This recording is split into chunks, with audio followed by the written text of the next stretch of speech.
Welcome to RecFest 2025, Nashville, Tennessee. I'm with the Juice Box. This is the podcast. Get involved. Welcome to the podcast, where we introduce you to incredible humans who share their journeys with the mission to inspire you to harness your own inner tenacity to drive your life and career forward. And now, your host, Adam Posner.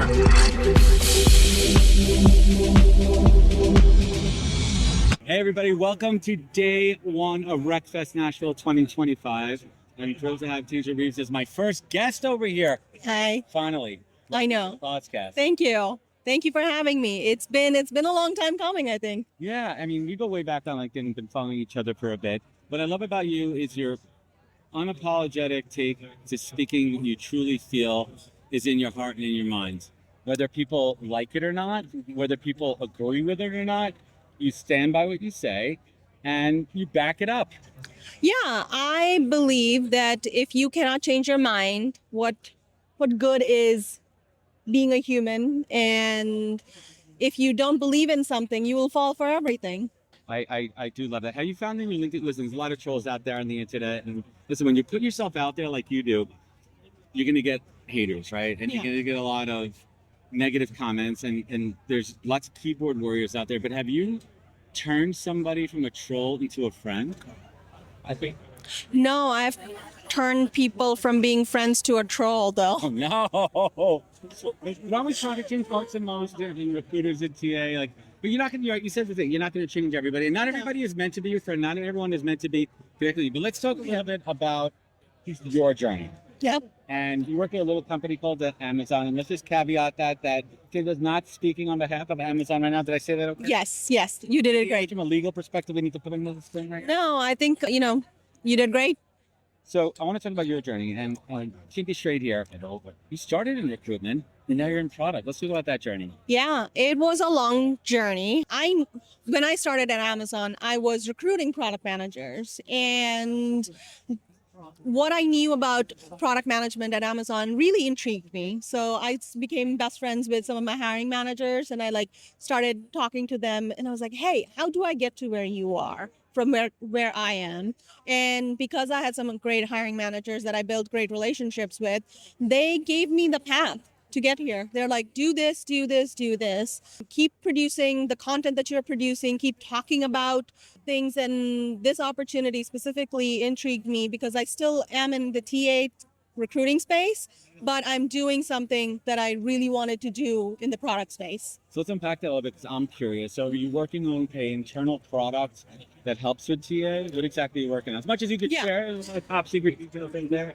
Yeah, spaceships and stuff. Yeah, so I market the products, the changes, policies, or whatever you have to the TA folks, to HRBPs, recruiters, any changes that they need to know in their day-to-day work life. I talk to them about that, whether it's an email, whether it's a notification, whatever it is, I create the content that gets to them.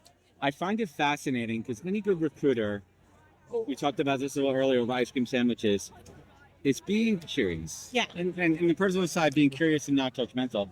I personally think that being curious is the strongest take. Because when you're talking to a candidate, you're genuinely curious. Are you a naturally curious person? I would say I'm a naturally curious person. I have this fun story if I can share. My husband and I went to Spain for our honeymoon after we got married, and we were at this castle, and there was a red button, and I just was like, ooh, button, and I just kept going to all of the buttons. So I'm a naturally curious person of what does this do? What does this do? Let me understand how things work, or how people, what makes you tick, or what makes somebody say yes or no to something. What motivates you is Yeah. the TA. Yeah. So I want to talk about the Amazon process a little bit. What drew you to Amazon initially, and how long have you been there for? I have been there for a little over 4 years, and Amy Miller drew me to Amazon, to be perfectly honest. Amy Miller. She made it sound like a cool place to work, despite of the things that I'd heard, and it's been a cool place to work from my experience. I never thought I was big enough or good enough for Amazon, for a big fish like Amazon, and when they hired me, I was like, Look, for anyone out there, I hear it's a gauntlet, the Amazon process. Much as you're open to sharing, what's that Yeah. process like? Yeah. So, and I can, Tips along the way. Right? yes. They would apply to any of the roles. Man.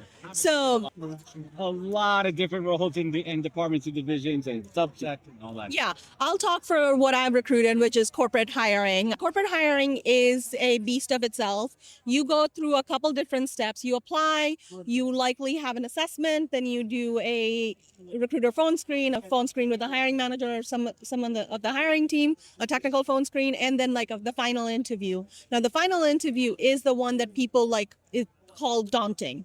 It is 4 to 5 hours long. You're meeting. 5 hours. It's like a Joe Rogan podcast. Right? I have not heard Joe Rogan's podcast, but I believe you. So, and like each hour is somebody different, and it's like 4 or 5 different people. Yeah. And one of them is what we call a bar raiser. This is public knowledge. A bar raiser is a neutral third party ensuring that you are making the right hiring decision, that you are not just thinking about your team and filling that role. So is this person going to make the team better? Yes. Right? They're not, you're raising the bar, you're taking it up a notch. And what are some of the lines of questions, what are some type of questions that one would ask to see if someone's raising the bar?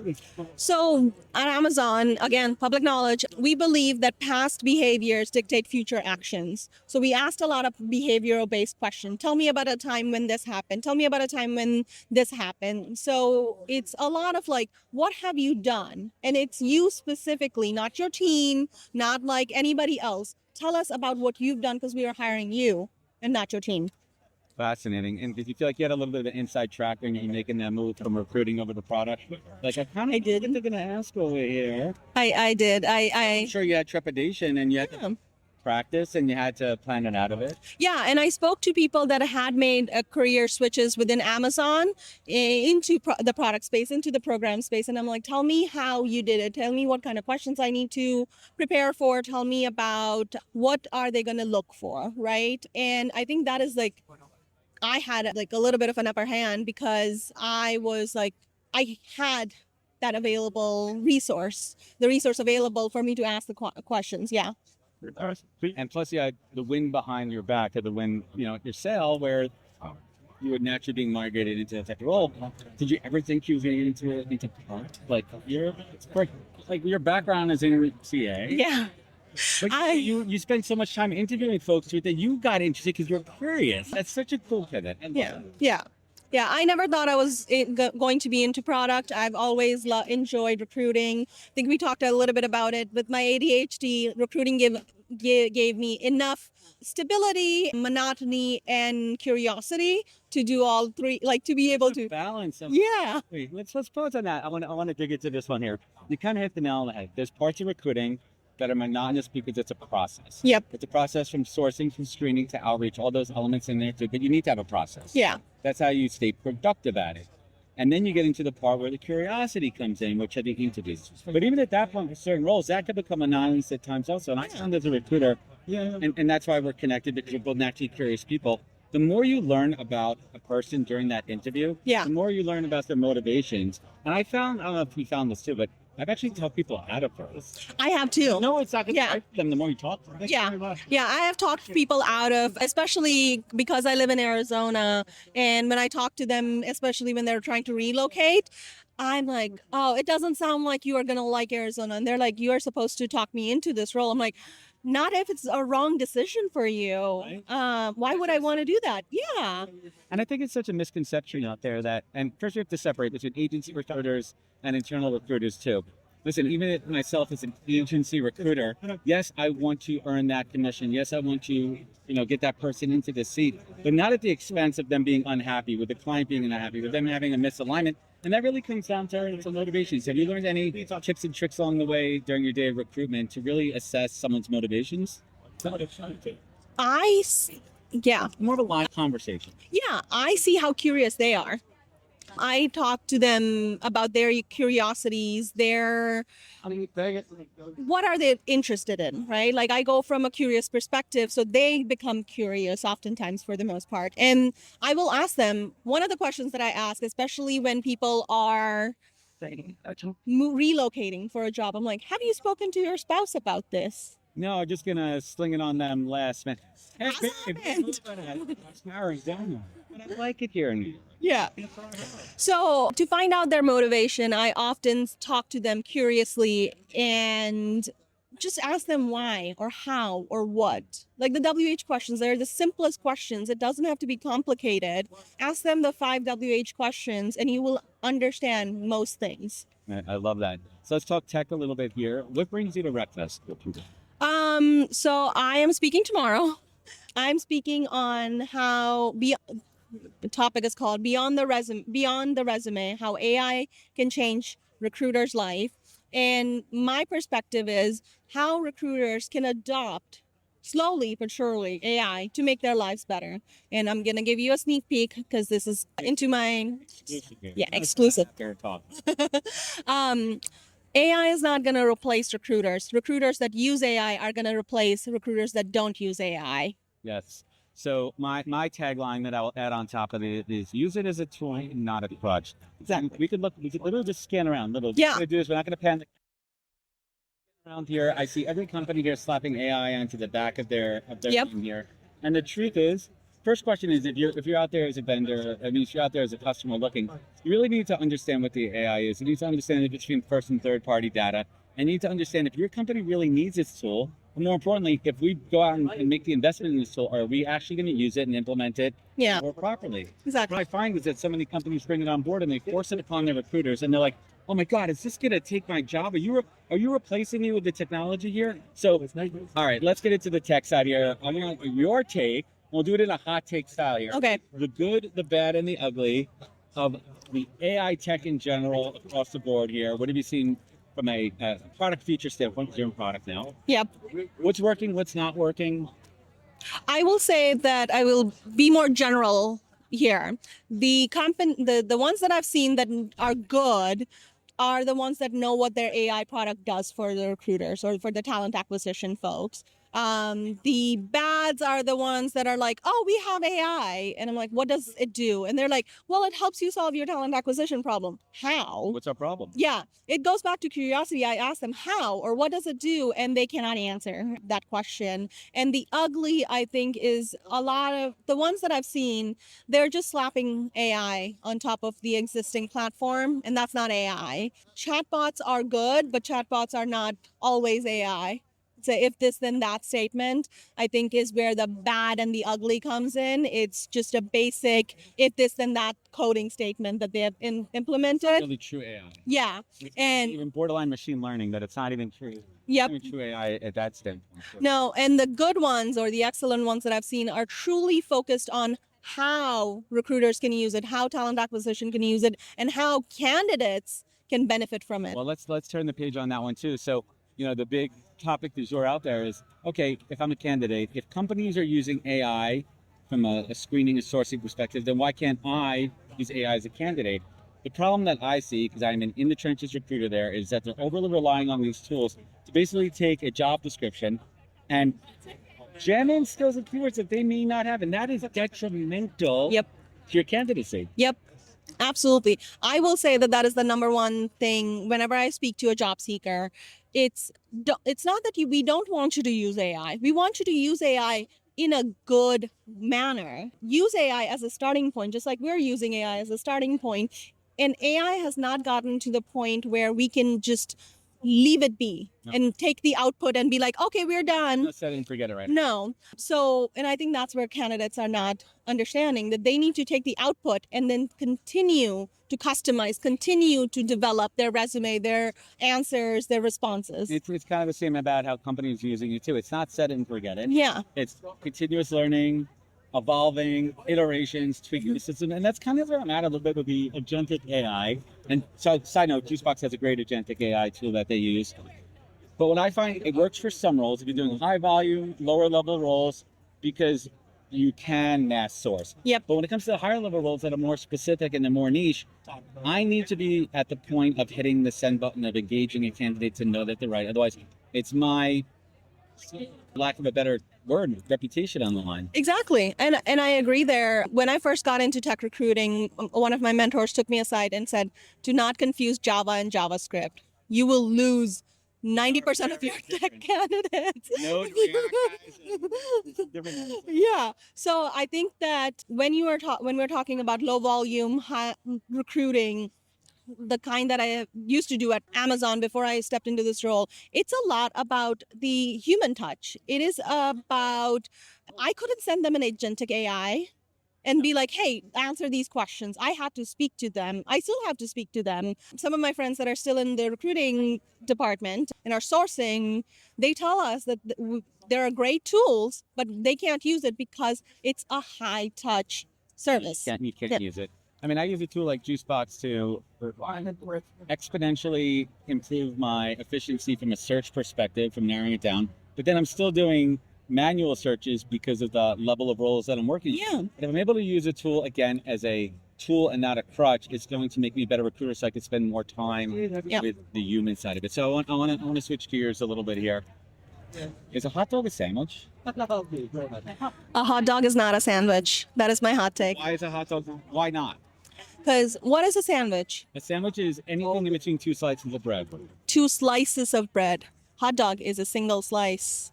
It's like a taco. Well, this is where it gets so let's roll in that. I see your point there around, is a taco a sandwich? No. A taco is non-bread, it's a tortilla, leavened bread, so you could kind of go back and forth on that too. And sometimes a hot dog bun could get split into two, but my take is it is a sandwich.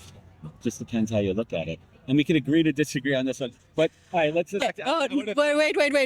If hot dog was a sandwich, it wouldn't need a new name. It wouldn't need its own name. It would just be called a broth sandwich or a broth sandwich. It would be called a panini sandwich. We are not, no, you can have a panini dog, but because we call it a hot dog, just like we call it a burger, but a hamburger sandwich. Technically. Well, it's something between, now if your classification is 2 slices of bread, but hamburger is a sandwich. Yeah, 100%. But a hot dog is not a sandwich, and that is my hot take. Come at me. Let's speak with a guy on a salad or a soup. That is. It is a side. It's borscht. It's a known thing. Well, we digress. Pro tip for any of the job seekers out there: we all know it's a brutal market right now, and the frustration is real, the anxiety is real, the stress is real. There's so many good people that are out of work. And I'm seeing from my side that, the definition of insanity is doing the same thing and expecting a different result. And they keep hammering the same applications. They keep doing it. What could they do from a mindset perspective and a tactical perspective to change up their job search and see some results? I tell this to my friends. I tell this to my job seekers when they have been laid off. I tell this to everybody. Have a burnout plan.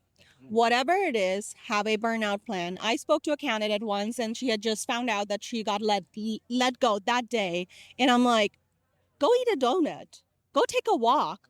Go drink some tea. Yeah, do something that is going to get you out of this mindset, because this is not your fault. There's nothing you could do to avoid this. It was meant to happen.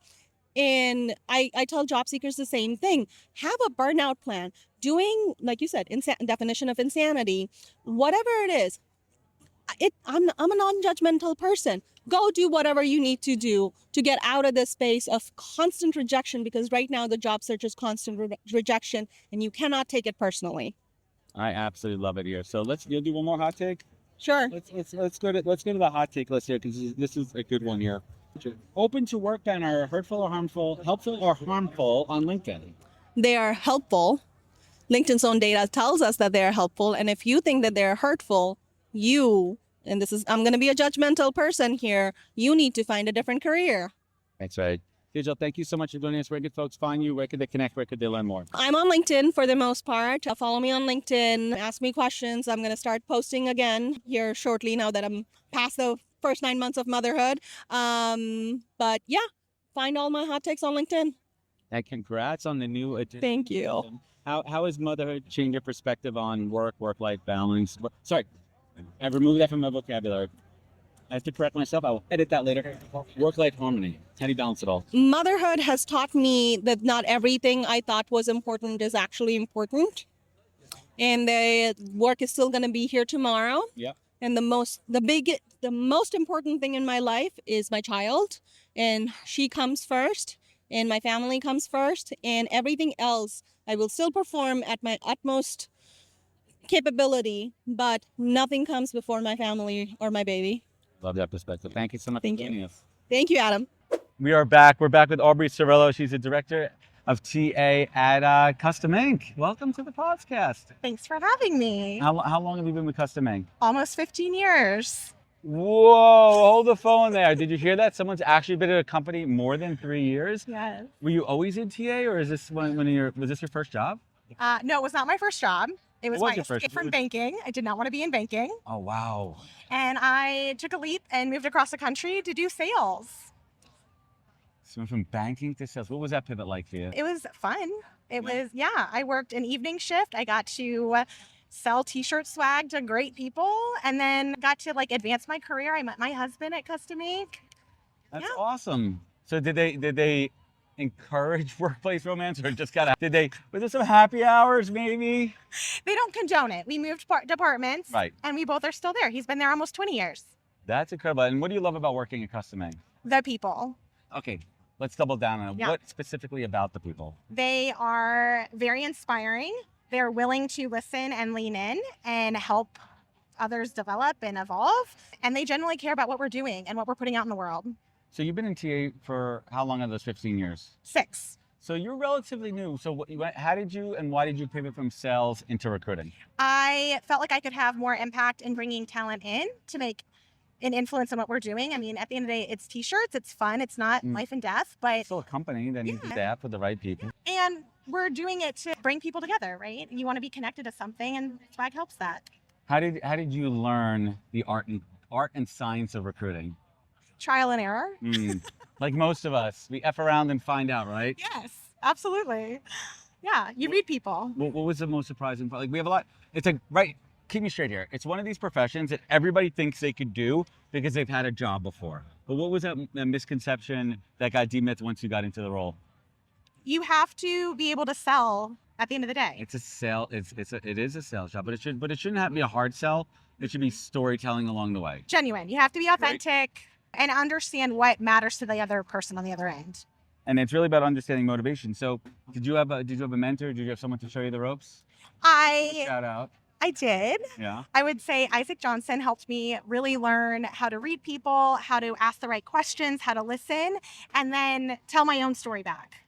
That's it. Say that last part again. Tell your own story back. What does that mean?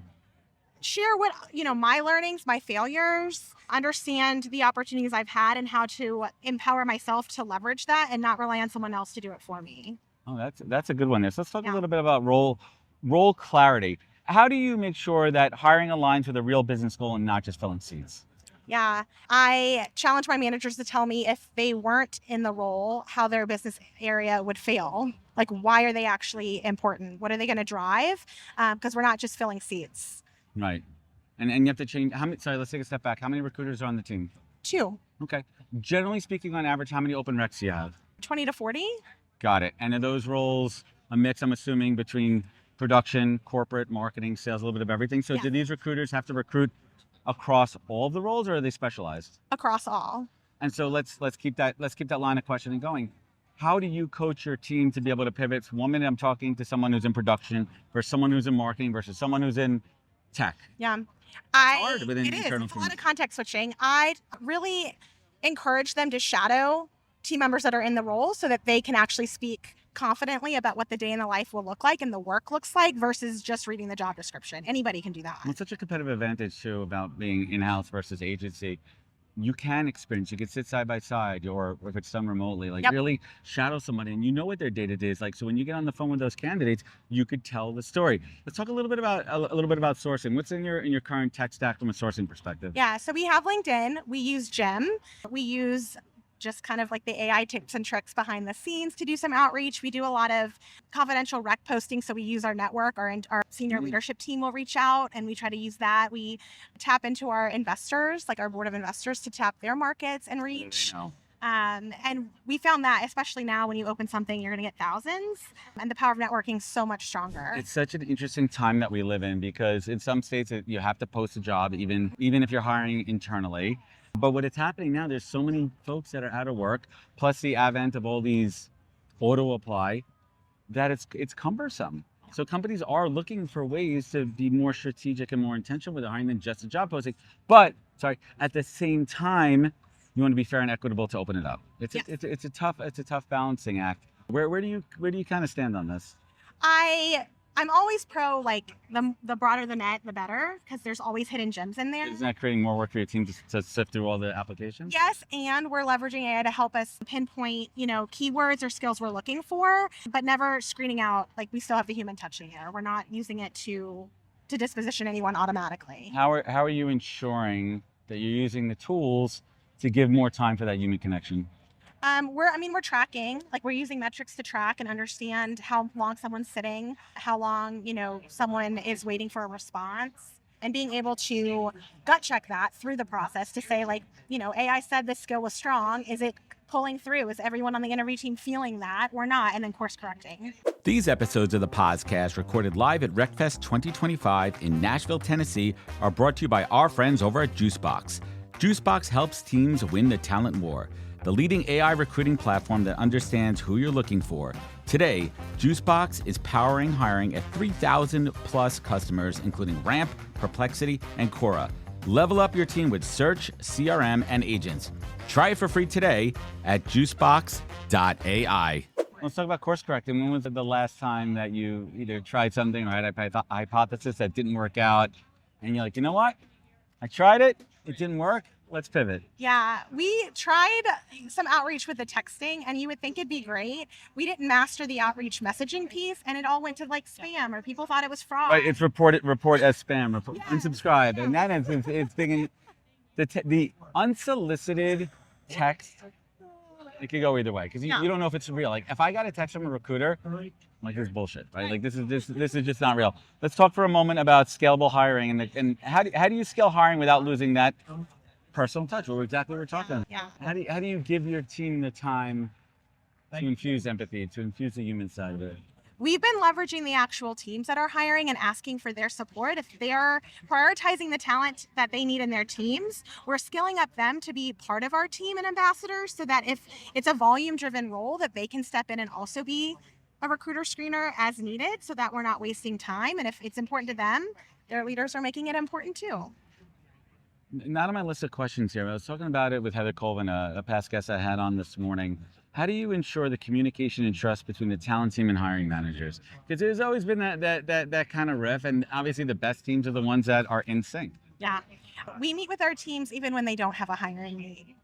Ooh, this is an interesting tactic. Let's unpack that a little bit. So the standing meeting needs to stand. Yeah.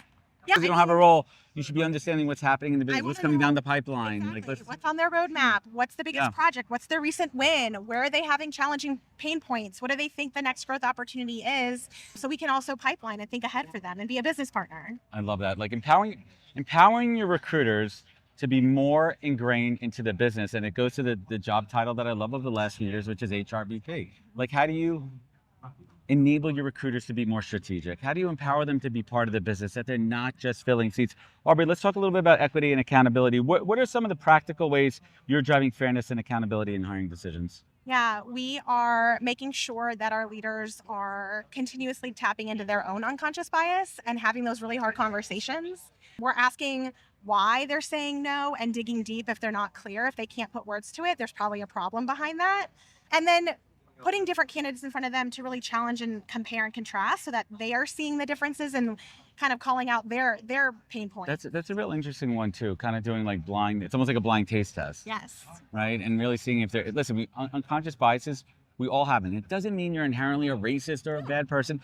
We all have different life experiences. We all brought up different ways. And it's just our collective life experiences that inform our decisions. And sometimes they need a little recalibration. That's what I like to call it here. I like that too. Well, let's get into the fun stuff here. Let's do a little. Oh no, let's start with the not fun stuff. No, I'm kidding there too.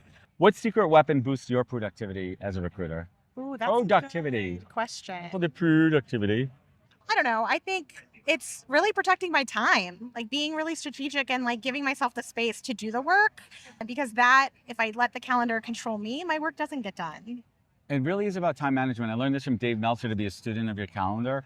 And what I like to do as a recruiter, as best as possible, because I want to give candidates a time. Yeah. I actually don't use Calendly. I like to give candidates specific times that I know fit into my energy flow of the day. Yes. Right? Like I know I don't like to do candidate calls after 4 p.m. I'm brain drained. It's not like really, best that I'm feeling. Yeah. I like to do them first thing in the morning.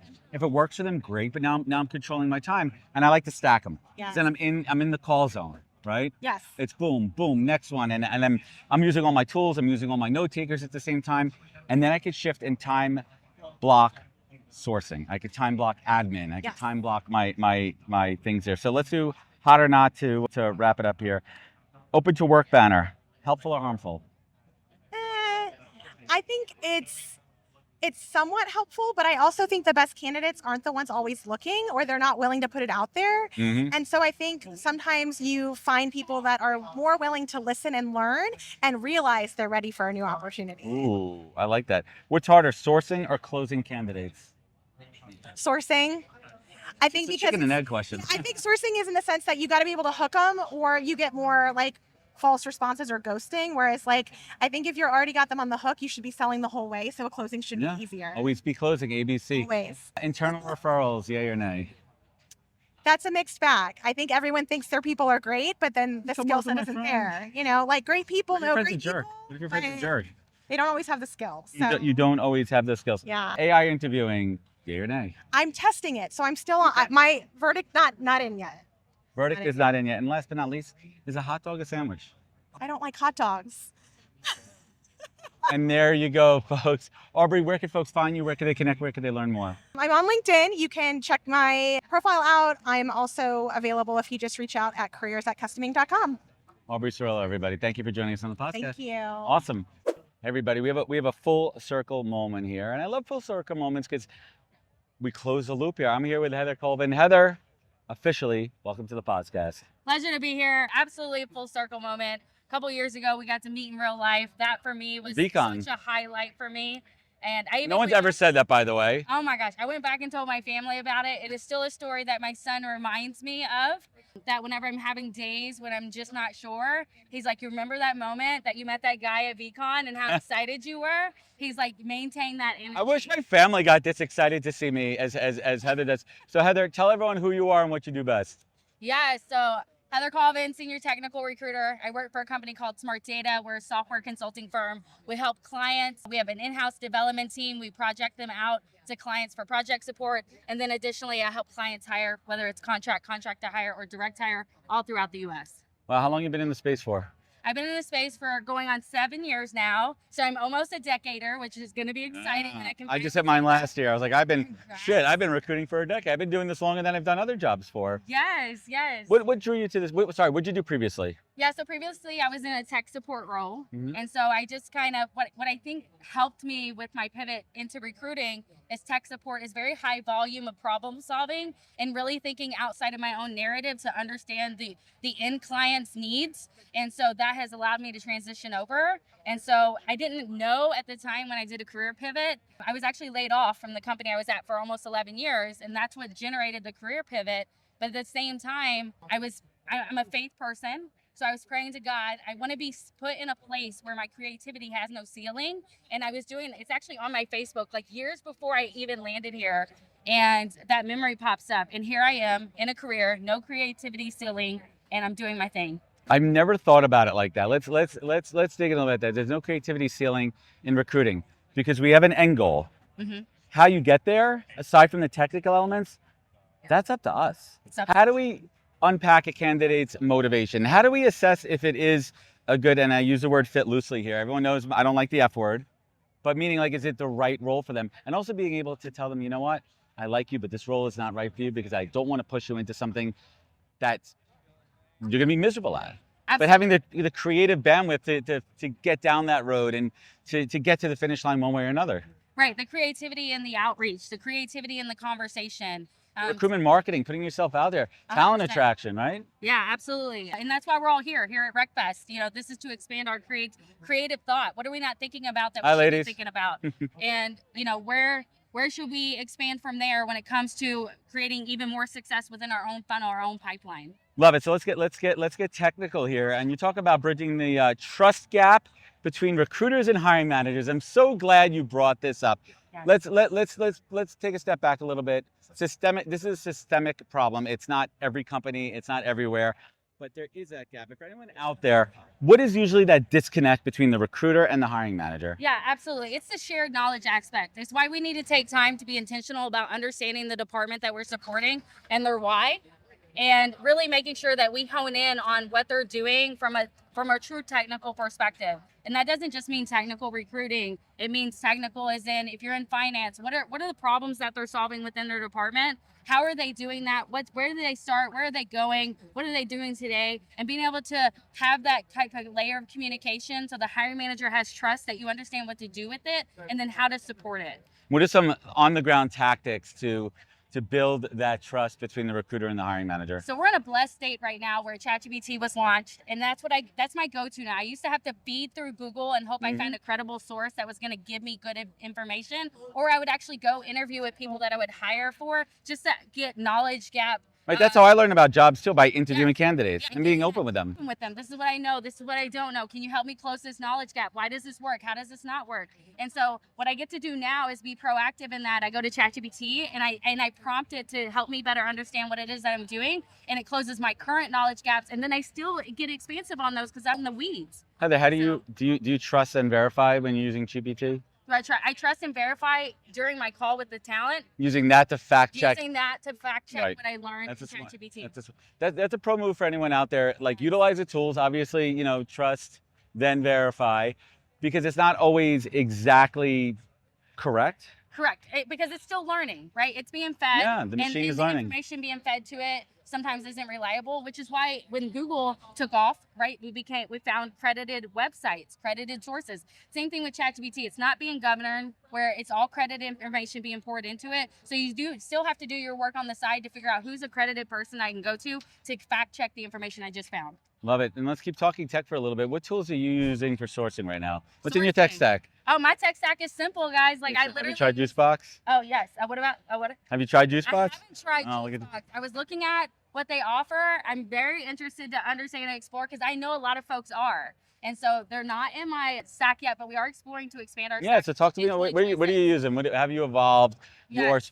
You're still in the 7 years. You're still using LinkedIn Recruiter. Yeah, still using LinkedIn. Boolean searches and everything. But what cool tech toys are you trying now? Yeah, I keep it very simple because the more we have in our toolbox, sometimes when it comes to tools, the less we're actually taking full action on them. And so absolutely. Yeah. The more tools you have, you're not going to use one consistently. Yeah, exactly. And one tool that I've used is HireEZ. They've actually done some upgrades that have been very beneficial for me. And so my goal with tools is, what is this current tool, which is our primary is LinkedIn Recruiter, because that's where tech talent is. What is the algorithm bias in LinkedIn Recruiter not showing me? And I need a second tool that's going to help me filter what the LinkedIn algorithm thinks I don't want to see. And I still find talent that is hiding from me. Well, let's just be very careful when you say the word bias and say algorithm bias. What does that mean in the LinkedIn world? Yeah, it's definitely a delicate terms to use, but I don't mind to share it because I think it's important to talk about. Please. So algorithm bias. So you and I could do the same exact search with the same exact tools on our computers, and based on the algorithm's opinion about what we're interested in, it's going to show us what it thinks we want to see, and that includes talent. And so I have to use multiple tools to ensure that when I'm doing the search with the same filter, that the algorithm is not choosing to discount people because what it thinks I want to. Can you retrain the LinkedIn algorithm? All algorithms can be retrained over time, but because of that, except my Instagram feed, which is not pleasant. Well, but now some algorithms, you can reset it. Yeah, they take time, but the reality is algorithms cannot be reset to zero.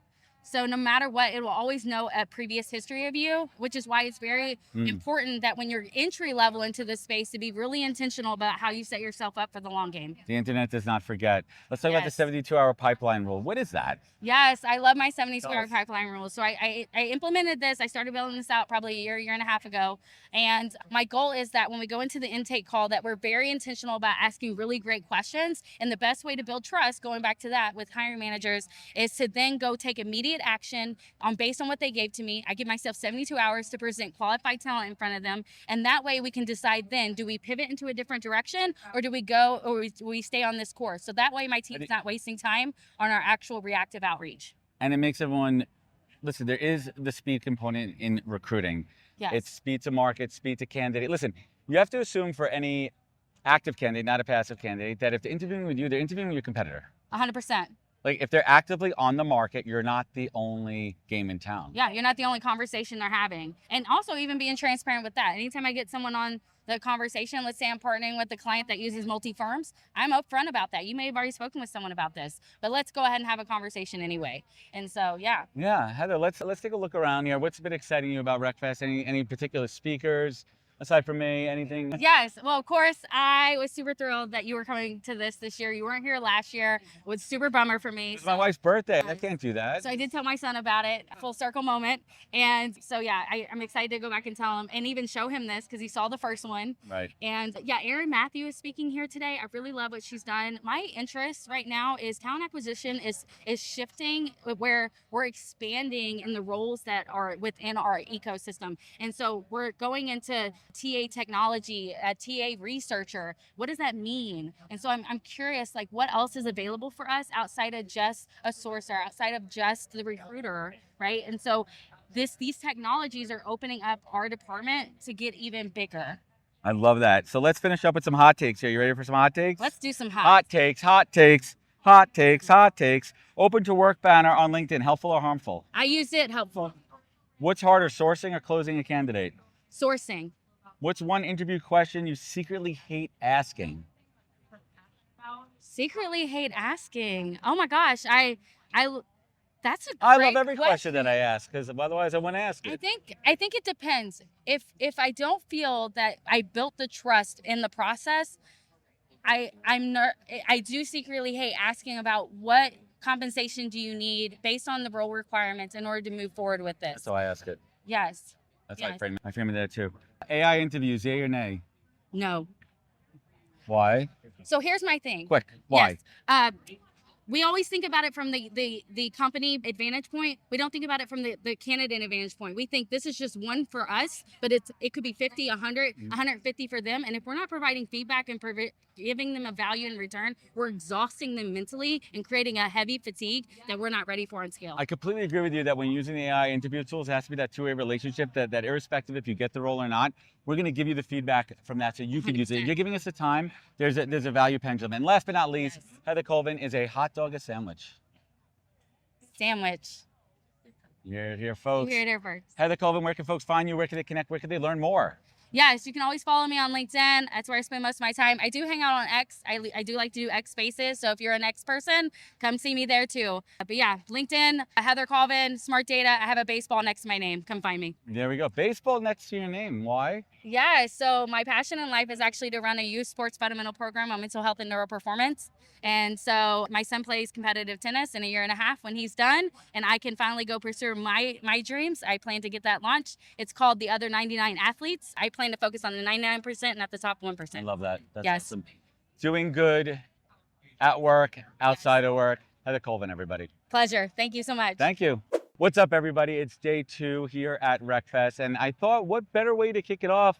My man, Mike, how you doing, man? I'm good. I'm excited. What are you excited about? I don't know. It's just like nice here. It's gorgeous. I'm standing in the shade with you, which is very nice. The weather, guys, has been delightful. It's warm. Well, it That comes up in the sun, right? But when you're in the shade, it's not bad. So, yeah. how's this conference been for you? Like, first of all, sorry, let's take a step back here. Tell everyone who you are and what you do now. My name is Mike Piditto.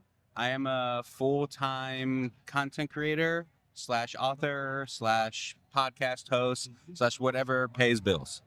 You're a Former director of talent, real recruiter. Right. You're a rock on tour, right? You're a man of the people. And what I love about you is how you've pivoted and how you've transformed yourself. What's been the hardest part of this change of seasons in your life, Mike? Yeah. Honestly, the hardest part for me right now has been I like being a practitioner, right? Right now, I am not recruiting. And I know there's a limit to that because There's no much to Mike. If anybody follows this content, you'll get this. I don't ever want to be that person who just talks about how I recruited 10 years ago and this is how we did things and like what we do. Little pet peeve I'm hearing. Yeah. Little bit. Yeah, there's a little bit of that going on. You know what? I agree with you on that. If you you're pretty close to still being a practitioner. It's not like once removed. It is once removed. Yeah.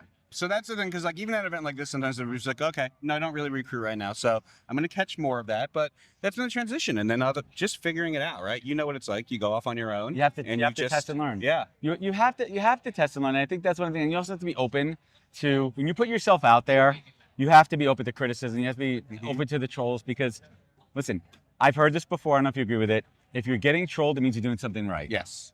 Yeah. You agree with that? Yeah, because the worst thing that can happen if you make content is no engagement at all. Right. It just goes and nobody watches it, nobody comments, nobody cares. You know, that's how it works. You have to have that thick skin. I'm not a rise above it person, right? I know a lot of people are like, oh, you rise above and you ignore it. I don't. You choose violence. I choose violence. Mike chooses violence. But I was doing that for a while, and I found it wasn't good for my mental health. Yes, my mental health is not good. Oh, this is serious. We're coming upon like, mental health awareness. It can be tough. It can weigh on you. So to me, I think there's two levels. There's the like personal level attacks. Like a personal attack. And that is like, I'm not messing with that. I'll block that person. We're done. They're just a mean-spirited keyboard warrior. Yeah, they're like trying to like insult like my wife or like a child or just like whatever else. That's not cool. But then there is the like, oh, in 6 months you're going to be irrelevant, which is like a favorite quote of mine because I bookmarked it. And I called that quote out in my book. And the day the book was released, I tagged that person in a video. Smart. And I was like, today is whatever day it was. I was like, today is day 724 since you wrote that comment. This book just went #1. I'm still more than relevant. Yeah. So those comments like I engage with. Because I'm like, whatever, I'll battle you about like if this is good or not, but I won't battle you about like who I am. Insults. Yeah. You're not gonna work there. Let's talk about the book. Give it a plug here. Yeah, the book. Where is it? I'm not carrying it around. It's in my backpack. This is the first time in the last 3 months that Mike does not have the book on him, folks. I usually have the book everywhere I go to take pictures and do everything. The book is called Yes, You're Being Judged. It is a realist guide to job searching.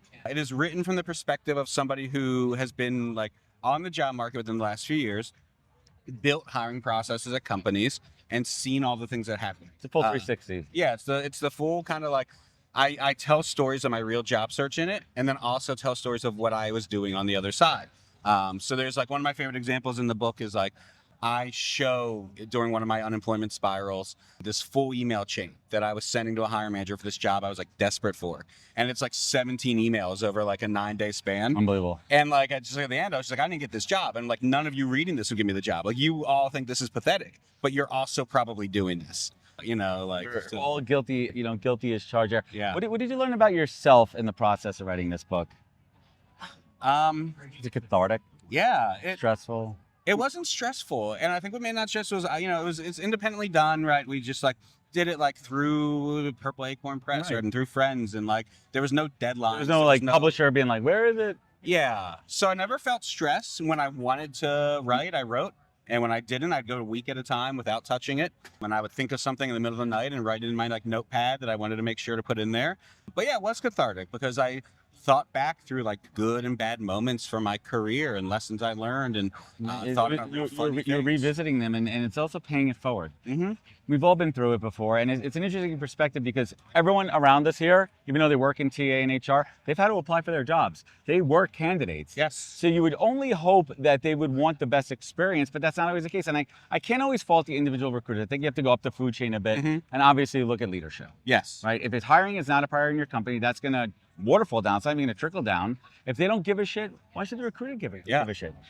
And that's really what it is. And when you make people your priority, and it's not just lip service, and you're not just talking about it, that is part of culture that attracts talent. Mm-hmm. So walking around over here, you don't have to call out any tech by name. Anything is really impressive from we've been waiting for this. That's not AI. I know we're waiting for the Kona Ice. We've been waiting for the pizza absurd truck over there. Looking at the food trucks, I'm like, they're doing a great job. They're crushing it. Yeah. The tools that I'm impressed by as I walk around are the tools that were very clearly built by or heavily touched by practitioners and people who get it. Like I don't know what I'm waiting for tech-wise because they're coming and we'll see what works and what isn't good. But I can tell in like a minute in talking to a company if this was built by like some tech bro who has no idea about hiring, or built by someone who like was in the trenches for 10 years and is trying to help fix something. Exactly. And those are the technologies I'm like, yes, I hope you succeed. How do I help you? No, that's a great perspective. Mike, leave us with one pro tip for any aspiring creators out there to help them stretch their creative limits, get over some fears of trying new things? Yeah. I mean, honestly, like the cliche or not is like to just keep doing it. Actually, the best advice I can give, because I got asked recently, like how I like built an audience or like chased an audience. And I was like, I didn't. Like I put things out there that I wanted to put out, and the right people who enjoyed it, You attracted to the trend. found me. Right. I never once went after it. And I still always am. People are like, you're so humble about your following or whatever. It's like, because it's still surprising to me. I never once had an intention of like, I'm going to become an influencer. I'm going to get followers. I literally they kept coming to me as I was talking about what I want to talk. So like, be you. Don't worry about the numbers and the views and whoever. They're You just put it numbers. out there. And the right people that you want will attract, and they are the ones that are going to help you grow in the way you want to grow, not the ones you just like go chase after and beg to follow you. Sage advice from Mike Piditto. Mike, where could folks find you? Where could they connect? Where could they learn more? You can find me LinkedIn, Mike Piditto, LinkedIn/MPiditto, and all over social media is Realistic Recruiting on Instagram and TikTok and everywhere else. Awesome. Mike, thank you so And much. MikePiditto.com. Thanks for joining us. Wisdom is forever, but for us, it's time to go. Thank you for joining us. Luckily, we'll be back with our next episode soon, jam-packed with more incredible humans.